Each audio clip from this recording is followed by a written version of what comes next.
Hello, this is Klein. I want to talk with you today about what may be one of the most powerful ideas that you can begin to explore, integrate, and master in your work and in your life. And it's the concept of the shadow. This is a very ancient idea, but it was kind of articulated in contemporary times most beautifully by C.G. Jung, by Carl Jung, the great Swiss psychiatrist.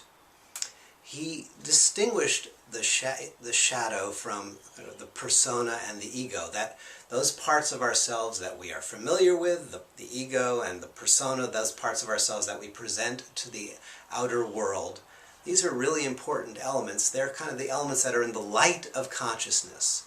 But there's also this shadow dimension, this hidden dimension, this unacknowledged and often unowned dimension of who you are, of the self.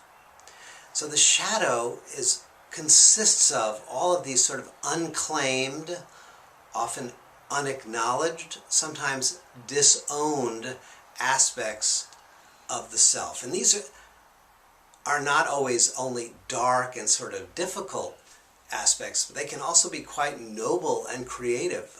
A person who really sees themselves as uncreative and unable to sort of make a difference in the world has in their shadow their creativity and their capacity for leadership. It's hidden in their shadow. It doesn't mean that it's not within the totality of their being, just that it's hidden in the shadow. Ken Wilber says that all those potentials that we've lost contact with, that we have forgotten, that we have disowned, those lie in this domain of consciousness that we can call the shadow. So it's clear that entering into the shadow can be a tremendously valuable activity, because by bringing light into those shadow areas of our own psychology, we can do a couple of things.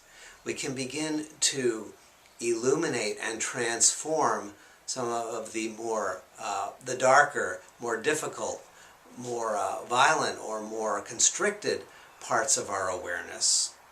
And also, we can shed light upon and reconnect with some of those creative, transformative, and tremendously resourceful but disowned aspects of our own being. So the shadow is this wellspring of resources. It contains tremendous untapped creative energies.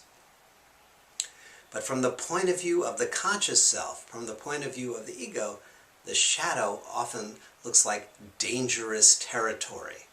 So there's a tendency to turn away from the shadow, to ignore it, to make it a kind of a taboo subject. Nonetheless, it's the place that we need to turn our attention if we're going to both become more complete, if we're going to become more creative, we're going to be more powerful, if we're going to be able to truly fulfill our purpose and follow our calling into the world. We need all of ourself, and that means we need the energies that are untapped, the capacities that are unacknowledged, the talents that have been left dormant in the shadow dimension of our being. So this idea of the shadow and beginning to honor and actually respect the shadow is the first step in beginning to access those untapped resources.